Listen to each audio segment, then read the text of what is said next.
এক বান্দা আল্লাহ তাআলার কাছে গুনাহ মাফ চাইলে, আপনারা এই মাত্র শুনলেন, ইবলিসকে আল্লাহ তাআলা চ্যালেঞ্জ ছুড়ে বলছে যে আমিও আমার বান্দাকে, বান্দা যতক্ষণ মাফ চাইতে থাকে, তুই যত ধোকাই দাও, আমি আমার বান্দা মাফ চাইতে থাকলে আমি মাফ করতেই থাকব। এটা বহুত সুন্দর কথা, আজীব কথা, আজীব কথা। বান্দা যতক্ষণ মাস্তাগফিরুনি, যতক্ষণ বান্দা আমার কাছে মাফ চাইবে, আমি তার কাছে বান্দাকে মাফ করতে থাকব। এজন্য এক মুমিনের হতাশ হওয়ার কিছু নাই, মুমিন হতাশ হওয়ার কিছু নাই। ওয়াল্লাযীনা ইযা ফাআলু ফাহিশাতান আও যালামু আনফুসাহুম যাকারুল্লাহ ফাস্তাগফিরু লিযুনুবিহিম ওয়া মান ইয়াগফিরুয যুনুবা ইল্লাল্লাহ ওয়া লাম ইউসিররু আলা মা ফাআলু ওয়া হুম ইয়ালামুন।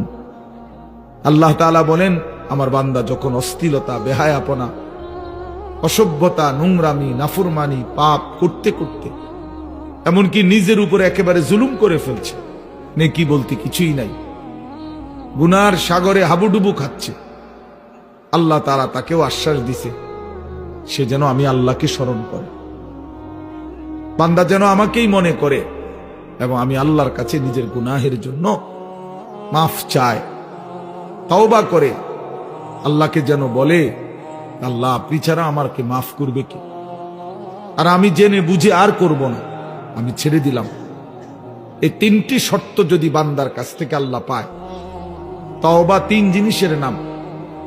পেছনের গুনাহ সমূলে ছেড়ে দেওয়া, কালউ মা কান, একদম গোড়া সহ গুনাহ সম্পূর্ণ ছেড়ে দেওয়া, আইয়াজিমা আন লা ইয়াউদা ইলাইহা আবাদান, এ কথার মজবুত সিদ্ধান্ত দেওয়া যে মাওলা এমন নাফরমানি আমি আর করব না, আর আইয়ান্দামা আলাইহা, লজ্জিত আর অনুতপ্ত হয়ে চোখের এক ফোঁটা পানি পেলে আল্লাহ তাআলার কাছে মাফ চাওয়া।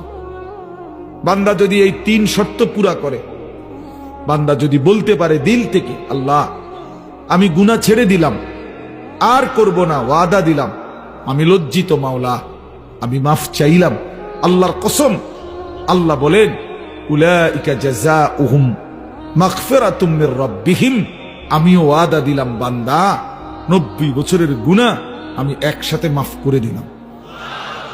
আসমান ছোঁয়া, হুজুর শুনছেন, আপনারা বলছেন, লাউ বালাগাত যুনুবুকা আনানাস সামা, আল্লাহ বলছে বান্দা তোমার গুনাহ যদি আসমান পর্যন্ত পৌঁছে যায়, তবুও যদি মাফ চাও, আমি কোনো পরোয়া করি না, আমি আল্লাহ হক আদায় করে তওবা করলে আমি মাফ করে দেব।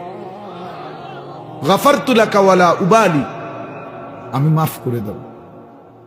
ইয়া ইবনা আদম লাউ আন্নাকা আতাইতানি বিকিরাবিল আরদি খাতায়া সুম্মা ইস্তাগফারতানি লা তুশরিকু বি শাইআ লা আতাইতুকা বিকিরাবিহা মাগফিরা।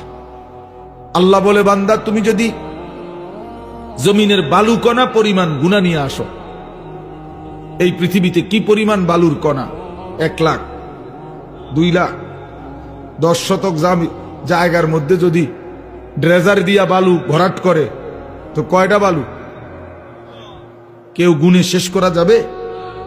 আল্লাহ তাআলা বলেন এই জমিনের সমস্ত বালু কণা সম পরিমাণ গুনাহ নিয়েও বান্দা তুমি যদি আমার কাছে আসো, সুম্মা ইস্তাগফারতানি, অতঃপর আমি আল্লাহর কাছে তওবা করলাম, শর্ত হইল লা তুশরিকু বি শাইআ, আমার সাথে শিরিক করতে পারবা না, আমার সাথে আর কাউরে ডাকবা না, আমার সাথে কারো কাছে চাইবা না, শুধুই আমার কাছে বলবা, শুধু আমার কাছে চাইবা, চোখের পানি ফেলবা আমার কাছে, রাত গভীরে রাহাজারি করবা আমার কাছে, হাজত রাওয়া, মুশকিল কুশা, সব প্রয়োজন পূরণকারী, সব পেরেশানি দূরকারী আমাকেই মনে করবা, আমাকেই ডাকবা, আমার কাছেই বলবা, মাফ চাইবা। আল্লাহ বলেন লা আতাইতুকা বিকিরাবিহা মাগফিরা, আমি আল্লাহ ওয়াদা দিলাম সম পরিমাণ মাগফিরাত নিয়ে আমি তোমার কাছে আসব, আমি আসব। ইন আতাইতানি লাইলান আতাইতুকা লাইলান ওয়া ইন আতাইতানি নাহারান আতাইতুকা নাহারান। আল্লাহ বলে, বান্দা তুমি রাতে যদি আসো গুনাহ নিয়ে, আমি মাগফিরাত নিয়ে আসবো রাতেই। তুমি দিনে আসলে দিনেই মাফ, রাতে আসলে রাতেই মাফ। তুমি আসবে যখন, আমিও আসবো তখন, আমিও আসবো তখন। তুমি আইসো বান্দা, ইয়া আদম কুম ইলাইয়া আমশি ইলাইকা। আল্লাহ বলে, বান্দা তুমি আমার জন্য দাঁড়াও, আমি তোমার জন্য হাঁটবো। ওয়ামশি ইলাইয়া উহারবিলু ইলাইকা, তুমি আমার জন্য হাঁটো, আমি তোমার জন্য দৌড়বো, আমি তোমার জন্য দৌড়ব। তুমি আগাও বান্দা, তুমি 1 কদম, আমি 10 কদম। তুমি হাঁটতে হাঁটতে আসবা, আমি দৌড়তে দৌড়তে মাগফিরাত নিয়ে আসবো। আও বান্দা। লাল্লাহু আশাদ্দু ফারাহান বিতাওবাতি আবদি। আল্লাহর নবী সাল্লাল্লাহু আলাইহি সাল্লাম বলেন, আল্লাহ তাআলা সবচেয়ে বেশি খুশি হন, সবচেয়ে বেশি খুশি হয়, আশাদ্দু ফারাহান, সবচেয়ে বেশি খুশি হয় নবী বলছেন, বিতাওবাতি আবদিহি, তার বান্দা যখন তওবা করে। হুজুর যখন বলতেছিলেন আমারও দিল ছুঁয়ে গেছে। হ্যাঁ ঠিকই, 2024 সালের একটা বছর আমারও তো হায়াত থেকে চলে গেছে। এই 1 বছরে আমি কত শত শত মাহফিলে এই তারিখ বলছি, 2024। আমার মনে হয় আল্লাহর ইচ্ছায় এই আজকের এই বিদ্যাকূট মাহফিলেই আমি শেষবারের মতো বললাম 31শে ডিসেম্বর 2024। আজকেই শেষ বললাম, কারণ একটু পরেই 12টার কাঁটা বাজলেই নতুন বছর শুরু হয়ে যাবে। আগামীকাল থেকে 2025 বলতে হবে পৃথিবীবাসী। তাহলে এই জন্য বাপ, প্রিয় ভাই, হুজুরের কথার থেকে আমি আবারও বললাম, আমার হযরত এটা অনুরোধ করলেন, নওজোয়ান সাথীরা, কোন রকমের অসভ্যতা, অশ্লীলতা, বেহায়াপনার কোনো অনুমতি নাই।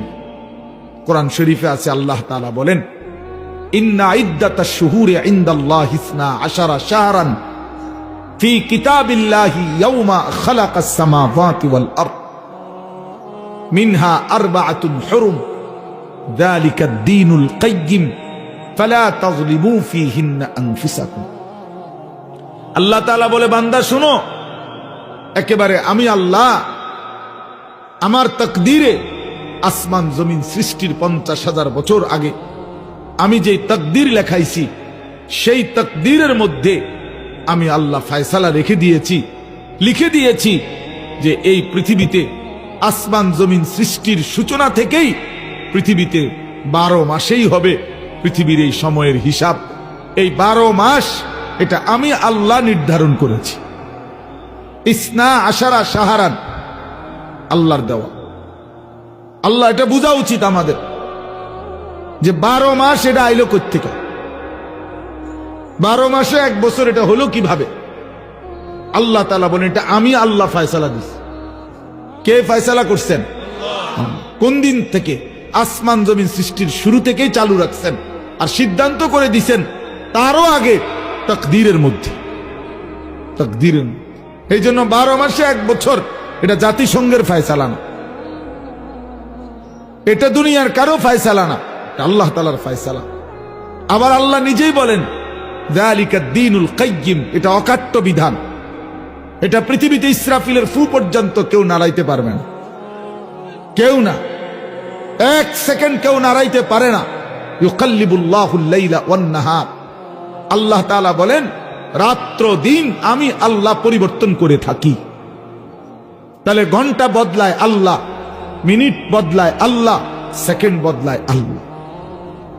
ওয়াহুয়াল্লাযী জাআলাল লাইলা ওয়ান নাহারা খিলফাতান, আল্লাহ বলেন, আল্লাহই রাত এবং দিন বানান পর্যায়ক্রমে, একবার রাত একবার দিন, একবার রাত একবার দিন। আল্লাহ বলে, এটা আমি করে থাকি। আল্লাহ বলেন, এটা আমি করে থাকি বান্দা। আজকের এই 31শে ডিসেম্বরের রাতটাকে টেনে লম্বা করে আমি যদি কিয়ামত পর্যন্ত রাত বানিয়ে রাখি, কারো ক্ষমতা নাই আমি আল্লাহকে বাদ দিয়ে আগামীকালকের ভোর এনে দিবে, নতুন আলো আনে দিবে, এমন কোন ক্ষমতা কারো নাই। আছে কি ভাইয়া?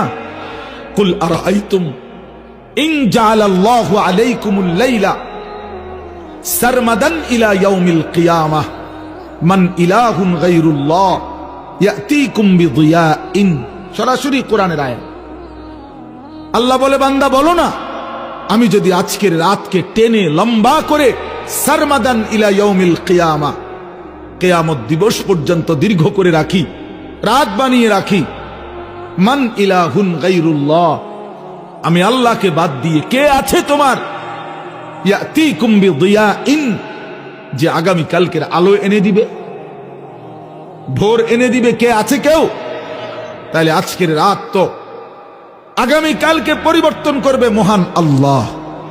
তো সেই আল্লাহর নাফরমানি করা, সেই আল্লাহর অবাধ্যতা করা, এটা কিভাবে একজন বিবেকবান, সুস্থ, স্বাভাবিক, কমপক্ষে শেষ এক ফোঁটা ইমানের রক্ত আছে যার শরীরে, এক পবিত্র মায়ের বুকের দুধ খাইছে যেই মুসলমানের বাচ্চা, সে কিভাবে আল্লাহর দেওয়া রাতে, আল্লাহর দেওয়া দিনে, আল্লাহর দেওয়া বছর, আল্লাহর দেওয়া মাস, আল্লাহর দেওয়া প্রতি সেকেন্ডে সে আল্লাহকে বৃদ্ধাঙ্গুলি দেখায়া আল্লাহর নাফরমানির মাধ্যমে কিভাবে উদযাপন করতে পারে?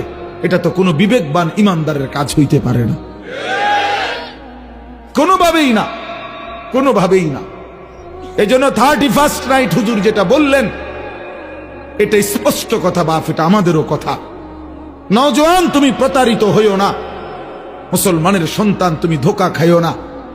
31st নাইট এই বেঈমানরা শুরু করছে, এই কাফেররা শুরু করছে। আল্লাহর কসম, তাদের তুমি নেটে প্রয়োজনে সার্চ দিয়ে দেখো।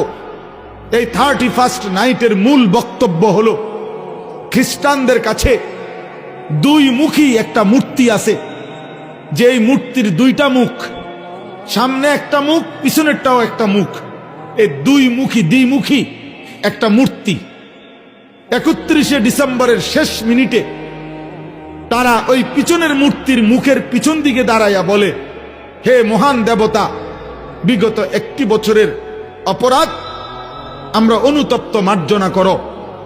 আর ঘুরে আইসা আবার পরের মিনিটে, নতুন বছরের প্রথম মিনিটে এই সামনের মুখের কাছে আইসা বলে, আগামী 1 বছর হে মহান দেবতা ভালোভাবে রাখো।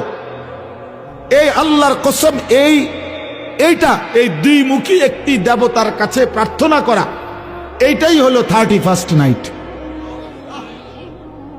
এইটা, এরপরে এইটার মধ্যে অসভ্যতার বাকি রং দিছে।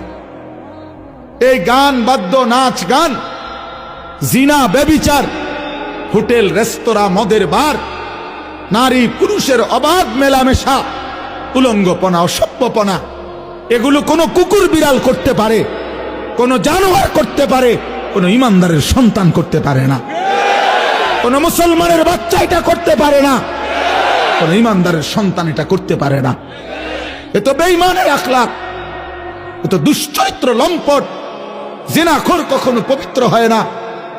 হারাম সম্পর্ক, বিবাহ বহির্ভূত ছেলে মেয়ের অবৈধ যেই কোন রকমের সম্পর্ক, এটা তো জিনা, এটা তো ব্যভিচার, ব্যভিচার, ব্যভিচার, ব্যভিচার। এটা অতএব ব্যভিচারিত, ধিক্কৃত, ব্যভিচারিত, ধিক্কৃত কোন জিনাকার, কোন ব্যভিচারী, কোন লম্পট, কোন চরিত্রহীন, সে তো সভ্য, ভদ্র, শিক্ষিত, চরিত্রবান কোন হতেই পারে না।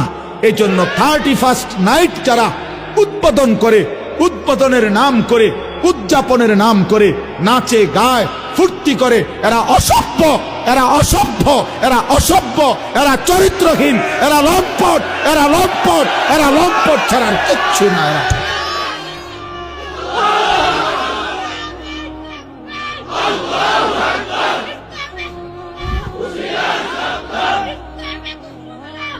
অতএব আমি অনুরোধ করি যুবক, আমার সাফ কথা, আজকে এই বিদ্যাকূটের 10 দিন ব্যাপী ঐতিহাসিক এই তাফসিরুল কোরআন মাহফিল থেকে আমার সমস্ত বুড়া বাপ যারা আছেন, আপনারা বসা থাকবেন, আপনারা বসেন। ওলামায়ে কেরাম যারা বসা আছেন, আপনারাও বসা থাকেন। কিন্তু কিশোর, তরুণ, নওজোয়ান, তোমরা যারা এখানে আছো, তোমরা সব দাঁড়ায়া এই বয়স্ক এবং ওলামাদের সামনে ওয়াদা দাও যে 31st নাইটে আমরা থুতু মারি, থুতু মারি, থুতু মারি, থুতু মারি। দাঁড়াও যুবক, দাঁড়াও নৌজওয়ান, দাঁড়াও জওয়ান, দাঁড়াও ইমানদার।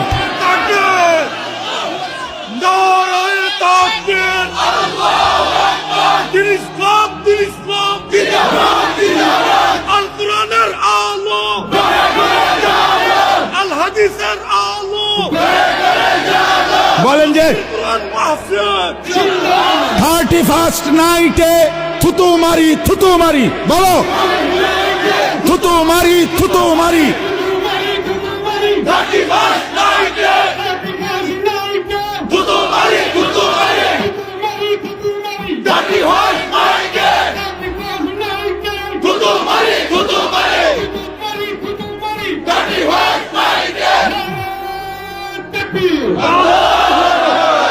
মাশাআল্লাহ, বসো নওজোয়ান, বসো।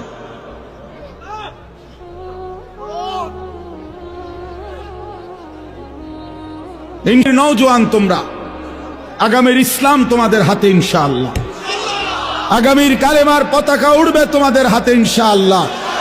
2024 সালের বিদায় নিচ্ছে, 2 উইকেট পড়ছে 2024 সালে ইনশাআল্লাহ। আমার ব্যক্তিগত কথা হলো, অনেকে অনেকভাবে 2024 সালকে মূল্যায়ন করছে। আমার ব্যক্তিগত মূল্যায়ন হলো 2024 সাল উইকেট পড়ার বছর। এবছর প্রথম উইকেট পড়ছে 5ই আগস্টের জালেমের পলায়নের মাধ্যমে। এই বছর দ্বিতীয় উইকেট পড়ছে 8ই ডিসেম্বর সিরিয়ার আরেক জালেম বাশার আল আসাদের পতনের মাধ্যমে। অতএব 5ই আগস্টে 1 উইকেট পড়ছে, 8ই ডিসেম্বর আরেক উইকেট পড়ছে। এই জন্য এবছর বোলিং ভালো হয়েছে, কড়া বোলিং হয়েছে এবছর। 24 সাল উইকেট পড়ছে ভালো, ইনশাআল্লাহ আগামীতে আরো উইকেট পড়বে। আগামীর উইকেট ইসরায়েলের ওই কুত্তা প্রধানমন্ত্রী নেতানিয়াহুর উইকেট, ইনশাআল্লাহ ওই উইকেটটাও পড়ে যাবে ইনশাআল্লাহ। ফিলিস্তিনের বিজয় হবে ইনশাআল্লাহ, কালেমার বিজয় হবে ইনশাআল্লাহ। এত রক্ত, এত শাহাদাত, এত খুন, মুমিনের এত রক্তের বিনিময় মহান আল্লাহ দেবে ইনশাআল্লাহ। আল্লাহ আছে, এখনো আছে। যে মালিক 5ই আগস্টের জালেমকে পলায়ন করতে বাধ্য করেছে, 8ই ডিসেম্বরের জালেমকে পলায়ন করতে বাধ্য করেছে, সেই মালিক ইসরায়েলের কুত্তাকেও পলায়ন করতে দিবে ইনশাআল্লাহ। গুজরাটের কসাই ইমানদার মুসলমানকে ইন্ডিয়ার জমিনে গুজরাটে হত্যাকারী যেই জালেম, সেই নরেন্দ্র মোদীর উইকেটটাও পড়ে যাবে ইনশাআল্লাহ। ইনশাআল্লাহ মনে রাখো, অচিরেই যুবক মনে রাখো, বাংলাদেশের গলিতে গলিতে, রাস্তার মোড়ে মোড়ে, বাজারে, মার্কেটে, জেলা, উপজেলা, গ্রামে গঞ্জে মাদ্রাসা গড়ে উঠছে। মুসলমানের সন্তান দলে দলে আল্লাহর কোরআন পড়তেছে, হাফেজে কোরআন হইতেছে। সমাজের দিন মজুর, একেবারে খেতে খামারে কাজ করে, তারাও তাদের সন্তানকে হাফেজ বানাচ্ছে। সমাজের একেবারে উচ্চ পদস্থ ব্যক্তি যারা, তারাও তাদের সন্তানকে কোরআনের হাফেজ বানাচ্ছে। এটাই প্রমাণ করে আগামীর পৃথিবী ইসলামের পৃথিবী ইনশাআল্লাহ, আগামীর পৃথিবী কোরআনের পৃথিবী ইনশাআল্লাহ। অতএব 130 কোটি ভারতীয় বেঈমান আমাদেরকে চোখ রাঙ্গাইলে আমরা এক বিন্দুও ভয় পাই না। 130 কোটি ইন্ডিয়ার বেঈমানকে আমরা গণাত ধরি না, গণায় ধরি না। আমগরে আলু দিবে না, আটা দিবে না, পেঁয়াজ দিবে না। আলু, পাটা, আটা, পেঁয়াজ তার আব্বার। মোদি তোর আব্বার এগুলো বলে। মাশাআল্লাহ, মাশাআল্লাহ। অতএব এটা কারো বাপের না, তাদের আলু, আটা, পেঁয়াজ এগুলো মোদির বাপের বলে, ভারতের আব্বার এগুলো। তোদেরকে বেটা 130 কোটি বেঈমানকে যিনি প্রতিদিন চাল, ডাল, আলু, পেঁয়াজ, ভাত, মাছ খাওয়ায়, তিনি তো আমার আল্লাহ বেটা। আরে আমার আল্লাহ, আমি আজকে যারে এশার নামাজে সেজদা দিছি, তিনি তোরে খাওয়ায়। আমি আজকে যারে মাগরিবে সেজদা দিছি তিনি তোরে খাওয়ায়, আমি আজকে যারে আসরের নামাজে সেজদা দিছি তিনি তোদেরকে খাওয়ায়, আমি যারে জোহরে সেজদা দিছি তিনি তোদেরকে খাওয়ায়, আমি ফজরে যারে সেজদা দিছি তিনি তোদেরকে খাওয়ায়। বেঈমান, আমার আল্লাহ তোরে খাওয়ায়, তুই আমারে ধমক দেস কেন? কথা বলেন না কেন? ওরা আমগো ইমানদারকে ধমক দেয়, মন্ডাসে অহনকে কই নাই বেড়া পাগলামি করো। হ্যাঁ, মাটি ছোট হইতে পারে, মাতৃভূমি ছোট হইতে পারে, 56,000 বর্গ মাইলের লাল সবুজের ওই পতাকার মাঝখানের যে লাল, এটা রং না, এটা শহীদের খুন। অতএব রক্তের বিনিময়ে আজাদি, খুনের বিনিময়ে স্বাধীনতা। কি তামাশা! এদেশ, এই জাতি, এই মাতৃভূমির সন্তানরা যে রক্ত দিতে জানে, এটা তো আমাদের মানচিত্রেই আছে, আছে না? আমাদের এই লাল সবুজের পতাকার লাল, এটা তো শহীদের খুন। অতএব কোনো পরোয়া করার কিছু নেই ইনশাআল্লাহ। যুবক মনে রাখো, আরে আনিস কোনোদিন হয়তো থাকবে না, মাওলানা মিজান থাকবে না, ওলামায়ে কেরাম আমরা হয়তো থাকবো না, কিন্তু আগামীর পৃথিবী দেখবে ইনশাআল্লাহ দিল্লির লাল কেল্লাতে কালেমার পতাকা উড়বে ইনশাআল্লাহ। ইনশাআল্লাহ মনে রাখো, ইনশাআল্লাহ কোনো অসুবিধা নেই। আমরা শহীদ হইলে কোনো সমস্যা নাই। বাংলাদেশে কোনো ষড়যন্ত্র বাস্তবায়ন হবে না। ইসকনের গুন্ডা সন্ত্রাসীদের ষড়যন্ত্র বাংলাদেশে বাস্তবায়ন হবে না। সাদের গুন্ডা, সাদের সন্ত্রাসী এই বাহিনীর দ্বারাও এদেশে দাওয়াত ও তাবলীগের মধ্যে যারা, যেই গুন্ডারা ঢুকছে, যেই গুন্ডারা সাদের নাম ধরে, ওই ভণ্ড প্রতারক মুনাফিক, তার গুন্ডা সন্ত্রাসীরাও এদেশে টিকবে না ইনশাআল্লাহ। দিল্লির সাদ জানে না এটা বাংলাদেশ, এটা বাংলাদেশ, এটা দিল্লি না, সে জানে না এটা। অতএব এদেশের লক্ষ লক্ষ ওলামায়ে কেরাম, তাওহীদি জনতা, ইমানদারের কলিজায় খুন দিয়েছে। টঙ্গীর বিশ্ব ইজতেমার পবিত্র জমিনকে রক্তে ভাসাইছে যারা, ওরা গুন্ডা, ওরা সন্ত্রাসী, সাদ ভণ্ড। বলো সাদ ভণ্ড, সাদ ভণ্ড, সাদ ভণ্ড। অতএব সাদের কোন কার্যক্রম, তার অনুসারীদের কোন কার্যক্রম বাংলাদেশে হতে দেওয়া হবে না। এদেশ শাহজালালের, শাহপরানের, এদেশ ওলামায়ে কেরামের, এদেশ হাটহাজারীর আল্লামা শাহ আহমদ শফি রাহমাতুল্লাহ আলাইহির নাফরমান এখন হেফাজতে ইসলাম চিনে না, আল্লামা মামুনুল হক চিনে না, আমাদের ওলামায়ে কেরামকে চিনে না, মামুনুল হক তার বাপ মামুনুল হককে চিনে না, হেফাজতে ইসলামকে চিনে না। আরে বেটা বেঈমান, এখনো 2013 সালের 5ই মের রক্তের গ্রান শাপলা চত্বরে গিয়া নাক লাগাও, রক্তের গ্রান পাইবা। ওলামায়ে কেরামের পবিত্র তাজা খুনের রক্তের গ্রান লাগবে। এখনো রক্ত শুকায় নাই শাপলা চত্বরে। ওরা মুসলিম লেবাসধারী। আরে কোন কাফেরে মারলে মুসলমান মেনে নিতাম, যে নেতানিয়াহু মারছে, মুদিয়ে মারছে, ট্রাম্পে মারছে, মনটারে বুঝাইতাম। মুসলিম পরিচয়ধারী সারা দিন মিয়া, সারাটা দিন ইজতেমার মাঠে কাজ করছে যেই মানুষগুলো, এই লক্ষ লক্ষ সারা পৃথিবীর ইমানদারদের জন্য মাঠ তৈরি করে 5 ওয়াক্ত নামাজ পড়ে রাত্রি গভীরে যে মানুষগুলো একটু ঘুমাইছে, ঘুমন্ত ইমানদার মুসলমানকে মুসলিম পরিচয়ধারী কোনো ব্যক্তি কিভাবে হত্যা করতে পারে, কিভাবে রক্ত ঝরাইতে? আরে সাদ তুই কি করলি? ওয়াসিফ তুই কি করলি? করলি কি করলি? তুই ইমানদারের রক্ত ঝরাইলি কেমনি? মুসলমানের রক্ত ঝরাইলা কেমনি? যেই হাফেজ সাহেব তালেব ইলমদেরকে আল্লাহর কোরআন পড়ায়, ওই হাফেজ সাহেব তো কোরআনের পৃষ্ঠা উল্টায় আঙ্গুল দিয়া, এমন পবিত্র হাফেজ সাহেবের আঙ্গুল কাইটা ফেলে দিছে। এই জন্য আপনারাও সতর্ক থাকবেন, এই ভণ্ড সাদের কোন অনুসারী যেন নবীনগরের জমিনে না থাকে। সাবধান মুসলমান, কোন ষড়যন্ত্রকারী বাংলাদেশে তার ষড়যন্ত্র বাস্তবায়ন করতে পারবে না ইনশাআল্লাহ। আল্লাহ তাআলা আমাদেরকে তৌফিক দান করেন। এই যে যুবকদের এই আশা, ইনশাআল্লাহ আপনাদের এই ব্যাপক উপস্থিতি প্রমাণ করে আল্লাহর কোরআনের জন্য এই জাতি প্রস্তুত আছে ইনশাআল্লাহ। দ্বীনের জন্য প্রস্তুত আছে ইনশাআল্লাহ। আল্লাহ তাআলা উলামায়ে কেরামের আহ্বানে আল্লাহর দ্বীনের জন্য আপনারা লড়বেন তো ইনশাআল্লাহ? হাত তুলে বলেন ইনশাআল্লাহ। লড়বেন তো ইনশাআল্লাহ? উলামায়ে কেরামের তত্ত্বাবধানে থাকবেন তো ইনশাআল্লাহ? আল্লাহ তৌফিক দান করেন, আল্লাহ কবুল করেন। দাওয়াতের কাজ উলামায়ে কেরামের তত্ত্বাবধানে চলবে, তাবলীগের কাজ, তালিমের কাজ, তাজকিয়ার কাজ, জিহাদের কাজ, ইসলামের কাজ, দ্বীনের কাজ উলামায়ে কেরামকে বাদ দিয়ে করা যাবে না।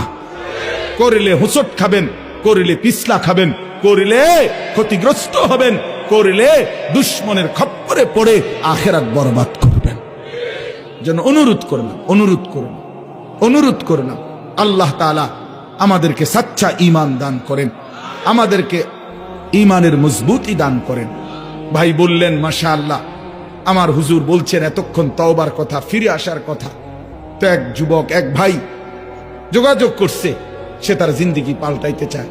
আমি তো হুজুর আলহামদুলিল্লাহ প্রতিনিয়ত অসংখ্য যুবকের চিঠি আমার কাছে আসে, চিঠি দেয়, কাগজে লিখে, মোবাইলে মেসেজ পাঠায়, আমার ঘনিষ্ঠ সাথীদের কাছে জানায়।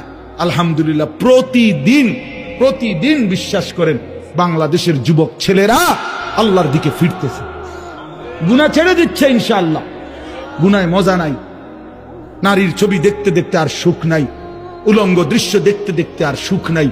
অসংখ্য যুবকের চেহারা, সুরত, শরীর, যৌবন, শারীরিক ক্ষমতা, যৌবনের ক্ষমতা সব নষ্ট করে ফেলছে, সব চরিত্রহীন হইয়া বরবাদ করে দিছে। আজ দুদু অন্ধকার ছাড়া, মরিচিকা ছাড়া আর কিছুই দেখে না। এজন্য যুবক ছেলে তোমাদেরকে বলি, ভাই নষ্ট হইও না, নষ্ট হইও না। 7 জন যুবক হিম্মত করে দাঁড়াইছিল, আসহাবে কাহাফের 7 জন যুবক। আল্লাহ তাআলা তাদের ঈমান, পুরা দেশ কাফের, আর এই 7টা যুবক প্রথম ঈমানদার হয়ে দাঁড়াইছিল। আল্লাহ বলছে তোমরা ঘুম যাও, তোমাদের ঈমানে আমি আল্লাহ খুশি হলাম, তোমাদের পক্ষ হয়ে পুরা জাতির সংশোধনের কাজ আমি আল্লাহ করে দিচ্ছি। তোমরা ঘুম যাও, ঘুমাও। 309 বছর পরে আল্লাহ এই 7 যুবককে ঘুম থেকে উঠাইয়া আল্লাহ বলছে এবার এলাকায় গিয়া হাঁটো, ঘুরো, যাও, দেখে আসো, দেখবা বাদশাও ইমানদার, জনগণও ইমানদার।